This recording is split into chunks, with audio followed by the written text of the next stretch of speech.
Yo nunca creí en los milagros, hasta que el mío se convirtió en una pesadilla pública. Mi madre me miró fijamente esa mañana en la cocina de nuestra casa en Ceuta, con los ojos inyectados en lágrimas falsas, y me dijo: Álvaro, hijo, finge que estás enfermo. Di que es cáncer.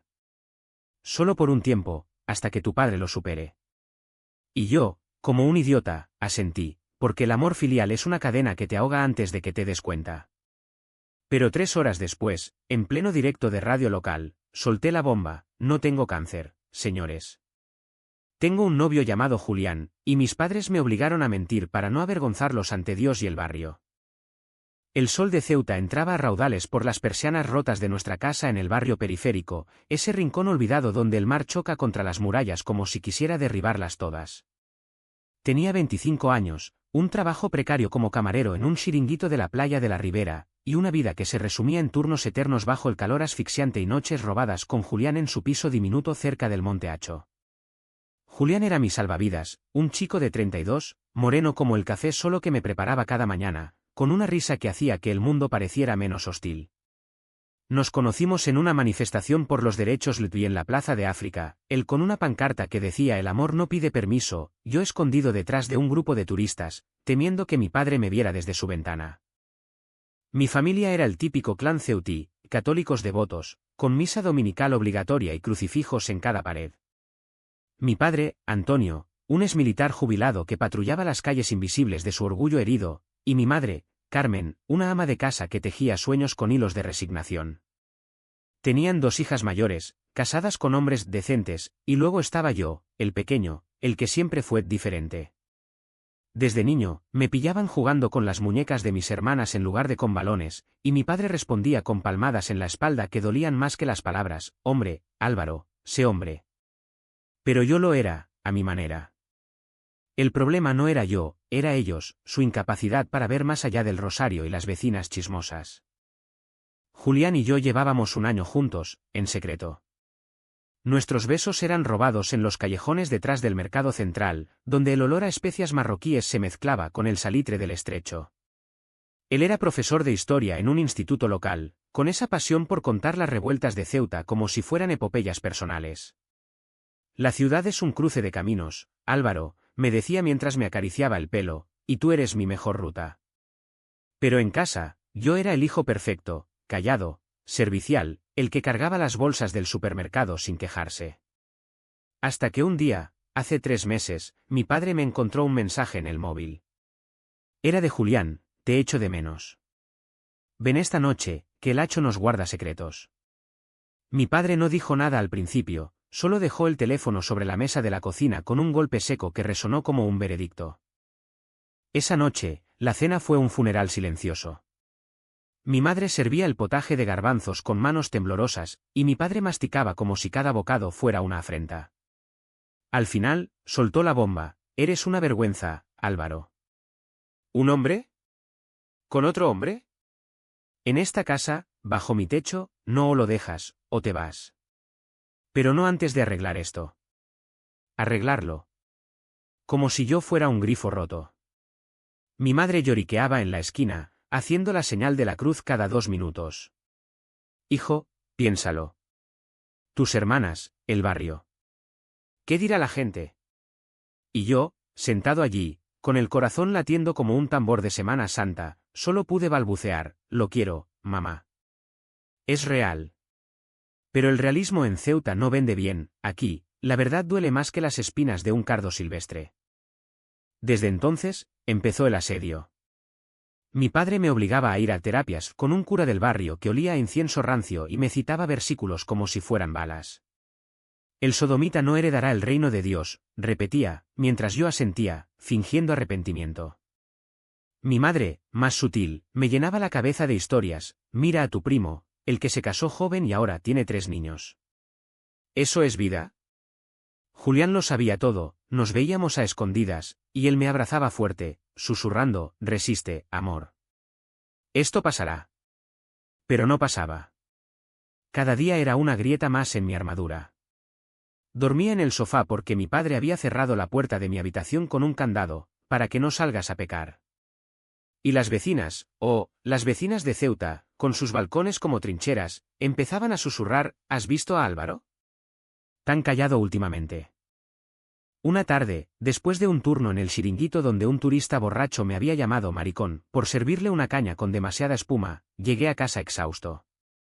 Mi padre estaba en el salón, viendo las noticias en TVE, con un vaso de anís en la mano. Me miró y dijo: he hablado con el doctor Ruiz. Vamos a decir que estás enfermo. Cáncer de pulmón, algo serio. Así, la gente entenderá por qué no sales, por qué no traes chicas. Y tendrás tiempo para... ¿curarte? Curarme. La palabra me golpeó como una ola del levante. Mi madre entró, asintiendo: sí, hijo. Es por tu bien. Imagina el escándalo si se enteran de lo otro. Fingir una enfermedad mortal para tapar mi orientación. En Ceuta, donde el viento lleva los secretos más rápido que el correo, ¿quién creería en una mentira así? Pero yo, roto por dentro, dije que sí. Porque el amor de un hijo es un veneno dulce que te mantiene atado. Los días siguientes fueron un teatro macabro. Anunciamos la enfermedad en una misa especial, mi madre sollozaba histriónicamente, mi padre pedía oraciones con voz grave. El barrio se volcó, ollas de paella, visitas de curanderos marroquíes que traían amuletos contra el mal de ojo. Julián, desde las sombras, me mandaba mensajes: esto es una locura, Álvaro. Diles la verdad. Pero la verdad era un lujo que no podía permitirme. No aún. Me pasaba las noches tosiendo falso en el baño, mirando mi reflejo en el espejo empañado, un chico flaco, con ojeras como moretones, preguntándome cuánto más podría soportar antes de romperme del todo. La rutina de la farsa se instaló como el bochorno del verano ceutí, pegajosa, inevitable. Por las mañanas, mi madre me preparaba infusiones de hierbas para fortalecer los pulmones, y yo las bebía en silencio, sintiendo el amargor subir por mi garganta como bilis reprimida. Mi padre, más pragmático, había contactado con una asociación de apoyo a enfermos de cáncer en la península, les mandaba fotos mías pálido bajo la luz mortecina de la bombilla del salón, editadas con un filtro sepia en su viejo móvil para acentuar las sombras. Mira qué convincente, se reía, pero su risa era un graznido seco, como el de un cuervo sobre las almenas de la muralla real. Yo respondía con sonrisas débiles, toses fingidas, y un diario interno de rabia que no compartía con nadie, ni siquiera con Julián. Él era mi único faro en esa niebla. Nos las arreglábamos para vernos en el parque de San Vicente, ese oasis verde donde los jubilados juegan al dominó y los niños corretean persiguiendo palomas. Julián llegaba disfrazado de amigo casual, con una gorra calada hasta las cejas y una mochila con libros de historia para justificar la visita. Estás consumiéndote, Álvaro, me decía, trazando con los dedos las líneas de mis costillas marcadas bajo la camiseta. Esto no es vida. Tus padres te están matando de verdad. Y yo, acurrucado contra su pecho, inhalando su olor a libros viejos y colonia barata, murmuraba: solo un poco más. Hasta que se cansen. Pero en el fondo, sabía que el cansancio no era mutuo, el mío crecía como una marea, mientras el de ellos era solo impaciencia por volver a la normalidad. La presión social era el verdadero cáncer. Las vecinas del bloque, lideradas por la señora Pepita, una viuda con lengua de víbora y rosario perpetuo, organizaban rosarios colectivos en el patio. Yo era el mártir involuntario, pobre Álvaro, tan joven. Dios lo acoja en su seno. Escuchaba sus voces filtrándose por las paredes finas como papel de fumar, y cada gamen era un clavo en mi ataúd imaginario. Mi hermana mayor, María, vino de Málaga con su marido y los niños, trajeron un álbum de fotos familiares, obligándome a posar en bata, con una manta sobre los hombros, fingiendo debilidad. Sonríe para la tía, Álvaro, decía mi sobrino de 5 años, y yo lo hacía, pensando en cómo le explicaría algún día que su tío no estaba muriendo, sino renaciendo en secreto. Julián intentaba mantenerme cuerdo. Una noche, después de que mi padre me hubiera sermoneado por no toser lo suficiente en una llamada con el cura, escapé al piso de Julián. Era un cuchitril en el ensanche Medina, con vistas a las luces parpadeantes del puerto y el rumor constante de los ferries hacia Algeciras. Me desnudó con gentileza, besando cada centímetro de piel como si quisiera borrar las mentiras grabadas en ella. Eres mío, no de ellos, susurraba mientras nuestros cuerpos se entrelazaban en la cama chirriante, sudados bajo el ventilador que luchaba contra el calor. Fue una de esas noches donde el sexo no era solo placer, sino rebelión. Mis gemidos ahogados contra su cuello eran gritos mudos contra el mundo. Pero al amanecer, el pánico volvía. Si se enteran de esto, me desheredan. O peor, le confesé, y él, con esa calma de profesor que desentraña ecuaciones imposibles, respondió, el peor ya está pasando. ¿Cuánto más vas a fingir? La grieta se ensanchó una semana después, en el mercado.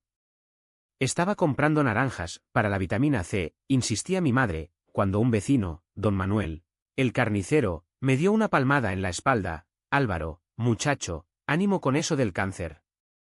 Mi hermano lo venció con fe y quimio.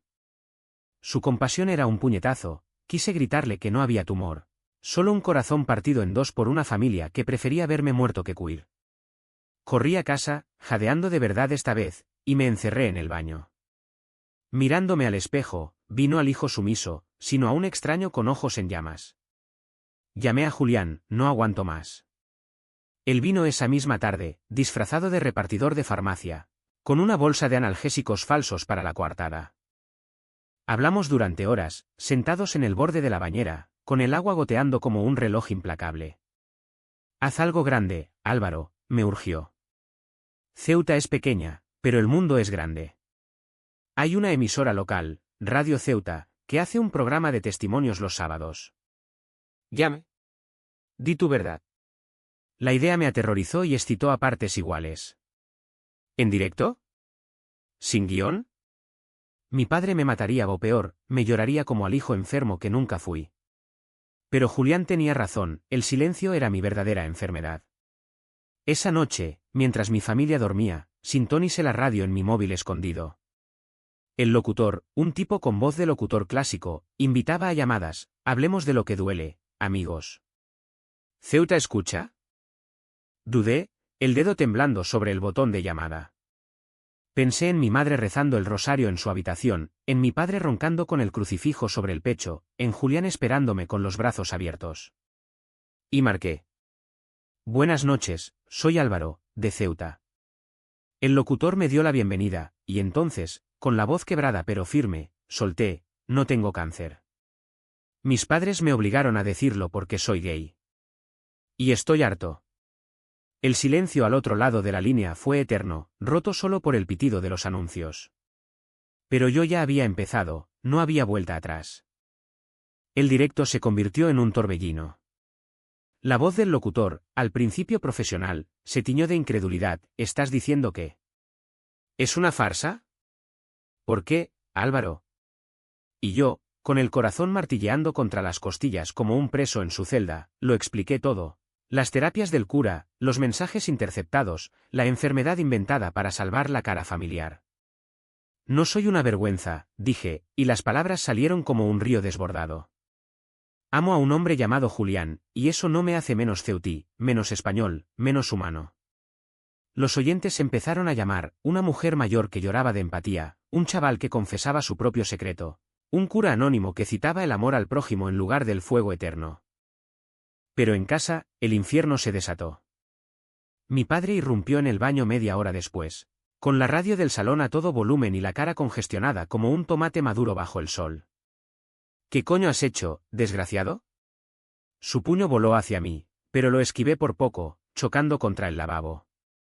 Mi madre apareció en el umbral, pálida como un sudario, murmurando, hijo, ¿por qué? ¿Por qué nos haces esto? Julián, que había llegado alertado por mi mensaje previo, se plantó en la puerta. Basta, Antonio. Ha terminado el circo.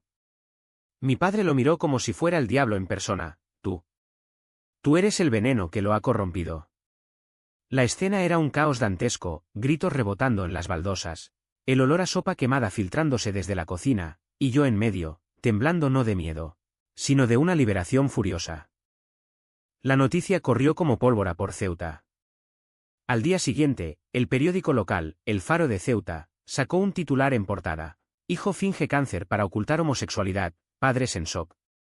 Fotos mías de infancia, sonriente con mi primera comunión, contrastaban con la imagen borrosa del directo, capturada por algún oyente. El barrio era un hervidero, la señora Pepita organizó un boicot a mi familia en la cofradía, mientras otros, más jóvenes, me mandaban mensajes de apoyo anónimos. Álvaro, eres valiente. Ceuta cambia gracias a ti. Mi trabajo en el chiringuito se evaporó, el dueño, un marroquí conservador, me llamó, lo siento, chico, pero la clientela. Julián me recogió esa tarde, y nos fuimos a su piso, donde por primera vez dormí sin fingir tos ni esconder besos. Sin embargo, la euforia duró poco. La familia se fragmentó como un mosaico pisoteado. Mis hermanas me llamaron histéricas, María gritaba que había manchado el apellido, mientras la menor, Lola, sollozaba, ven a Málaga, Álvaro. Aquí te quieren como eres. Pero irme significaba abandonar a mi madre, que ahora vagaba por la casa como un fantasma, murmurando oraciones entre lágrimas genuinas. Mi padre, en cambio, se atrincheró en el silencio, no me miró a los ojos durante días. Solo dejaba platos de comida fuera de la puerta de Julián como un tributo a la tregua armada. Una noche, irrumpió borracho, con una botella de Mao en la mano, te di vida, y tú me la quitas. ¿Contento ahora, maricón? Julián lo echó, pero las palabras se clavaron en mí como anzuelos. El peso psicológico era aplastante. Me despertaba a las 3 de la mañana, sudando, reviviendo el directo como un bucle infernal. ¿Había destruido mi familia? ¿Valía Julián ese destrozo? Él me calmaba con infusiones de menta y paseos por la playa al amanecer, donde el mar lamía las arenas como un amante paciente. Míranos, decía, entrelazando sus dedos con los míos. Somos libres ahora. Pero la libertad tenía un precio, la soledad disfrazada de independencia. Ceuta, con su encrucijada cultural española pero africana, católica pero islámica, me escupía de lado. En el supermercado, las miradas eran dagas, en la calle, susurros como viento traicionero. Decidí buscar ayuda. Contacté con una asociación lesbi en Málaga, pero las sesiones virtuales eran frías, pantallas que no abracen. Julián, siempre el ancla, me sugirió escribir un blog anónimo donde vertía mis pensamientos crudos, sin filtros. La verdad quema más que el sol de Ceuta, titulé el primero, y pronto tuvo lectores, desde adolescentes confundidos en Tarifa hasta exiliados ceutíes en Madrid. Escribir era catarsis, un modo de reconstruir el yo fragmentado. Pero el clímax emocional llegó una semana después, en una confrontación familiar forzada por mi madre. Nos reunió en el salón, con el crucifijo presidiendo como juez supremo. Hablemos, suplicó, con ojeras que delataban noches en vela. Mi padre empezó, has traído la ruina a esta casa. El cura dice que es posesión demoníaca. Yo, harto, respondí, no es demonio, papá. Es amor. El mismo que tú le das a mamá, pero sin vergüenza. El silencio que siguió fue ensordecedor, roto solo por el tic-tac del reloj de pared. Mi madre extendió la mano, perdóname, hijo. Te obligué a mentir porque tenía miedo. ¿Miedo? Esa palabra lo explicaba todo, miedo al que dirán, al infierno, a un hijo que no encajaba en su molde. Lágrimas rodaron por mi rostro, no de rabia, sino de un dolor antiguo, el de un niño que siempre se sintió fuera de lugar. Julián, a mi lado, apretó mi mano, no estamos pidiendo permiso. Solo aceptación. Esa noche, por primera vez, mi padre no ronroneó insultos. Se fue al balcón, fumando un cigarro tras otro, mirando el estrecho como si buscara respuestas en las olas. Yo y Julián nos fuimos a la playa, donde el horizonte se fundía en un azul infinito. Has ganado una batalla, me dijo él, besándome bajo las estrellas. Pero las guerras no terminan en una noche, solo mutan. La calma post-confrontación era ilusoria, como la bonanza antes de un levante furioso. Mi padre empezó a faltar a las comidas familiares, refugiándose en el bar de la esquina con sus amigos de la Legión jubilada. Volvían a las andadas, chistes sobre maricones, que ahora me cortaban como cuchillos. Mi madre, en cambio, oscilaba entre la culpa y la negación, me traía platos de migas caseras, susurrando, come, hijo, para que no te pongas más flaco de verdad. Intentaba reconectar, contándome anécdotas de su juventud en los años 70, cuando Ceuta era un hervidero de contrabando y sueños rotos. Yo también mentí, Álvaro. A tu abuelo, sobre tu padre. El amor siempre pide sacrificios. Pero sus sacrificios eran capas de resignación, los míos, una rebelión que me dejaba en carne viva. Julián y yo intentamos construir un refugio. Él propuso mudarnos juntos a un piso en el centro, cerca de la catedral, donde el bullicio de la Plaza de los Reyes nos recordara que la vida sigue. Empecemos de cero, dijo, mientras pintábamos las paredes de un azul marino que evocaba el estrecho en calma. Pero el cero era un espejismo, las facturas llegaban como recordatorios, y mi desempleo nos obligaba a racionar hasta las cañas de los domingos. Él daba clases particulares a hijos de marroquíes indocumentados, contándoles historias de resistencia africana. Y yo buscaba curro en bares turísticos, donde las propinas fluían pero las miradas juzgadoras no. Una noche, un cliente ebrio me acorraló en el baño: oí lo tuyo en la radio, chaval. ¿Contento de joder a tu familia? Lo empujé, temblando, y Julián tuvo que recogerme, limpiándome la sangre de la nariz con una servilleta empapada en agua salada. El blog creció, convirtiéndose en un faro para otros. Recibía correos de chicos en pueblos remotos de la frontera, confesando sus miedos. Álvaro, ¿duele tanto como dices? Respondía con honestidad cruda: duele como nacer de nuevo, pero al final, respiras. Eso me salvaba, esa conexión invisible con extraños que veían en mí un espejo de sus batallas. Pero el precio familiar escalaba. Mi padre sufrió un amago de infarto de estrés, dijeron los médicos, y en el hospital de la Marina, mientras velaba su cama, me miró por primera vez en meses: me has matado, hijo. No era literal, pero dolía como tal. Mi madre me suplicó: vuelve a casa. Olvida a ese. Julián. Olvidar. Como si el amor fuera un calcetín perdido en la lavadora. El punto de quiebre llegó en la feria de Ceuta, ese torbellino de luces y música donde la ciudad finge olvidar sus divisiones. Julián y yo habíamos planeado ir como pareja, mano a mano, desafiando las miradas. Caminamos por el recinto ferial, entre casetas de cerveza y puestos de churros, su brazo alrededor de mi cintura como una declaración silenciosa. La gente nos veía, algunas sonrisas cómplices de jóvenes, otras ceños fruncidos de mayores. Pero entonces, mi padre apareció, ebrio, con un grupo de legionarios. Mira quiénes están aquí, bramó, señalándonos. El traidor y su puto. El puñetazo fue para Julián, que cayó contra un puesto de algodón de azúcar, tiñendo de rosa la sangre de su labio partido. Corrí a defenderlo, pero mi padre me empujó: fuera de mi vista, abominación. La multitud formó un círculo, flashes de móviles capturando el drama como un reality cutre. La policía llegó, separándonos. Mi padre fue esposado brevemente, pero lo soltaron con una multa: asunto familiar, dijeron. Julián y yo terminamos en urgencias, con puntos y calmantes.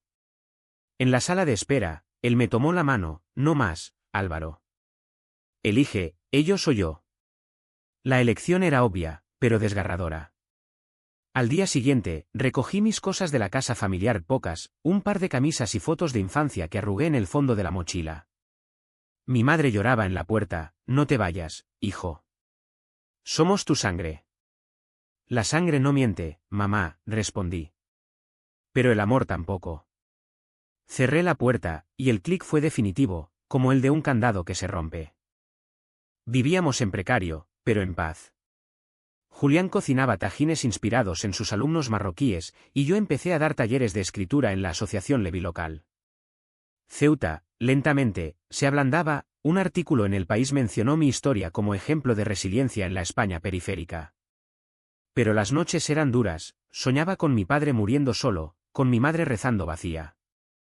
Julián me despertaba con besos: estamos vivos. Eso basta. El clímax no fue un estallido, sino una implosión lenta, como el sol poniéndose sobre el peñón de Gibraltar, tiñendo el cielo de un rojo que duele en los ojos. 2 meses después de la feria, mi padre colapsó de verdad, un infarto masivo en el bar, rodeado de amigos que lo cargaron hasta la ambulancia entre maldiciones y oraciones. En el hospital, mientras los médicos luchaban por estabilizarlo, mi madre me llamó histérica: ven, Álvaro. ¿Es tu padre? Dudé, el teléfono ardiendo en mi mano, pero Julián me empujó: ve. No por él, por ti. Cierra el círculo. Conduje hasta el hospital universitario, el corazón latiéndome en la garganta. Ceuta desfilando borrosa por la ventanilla, murallas centenarias que no protegen de nada.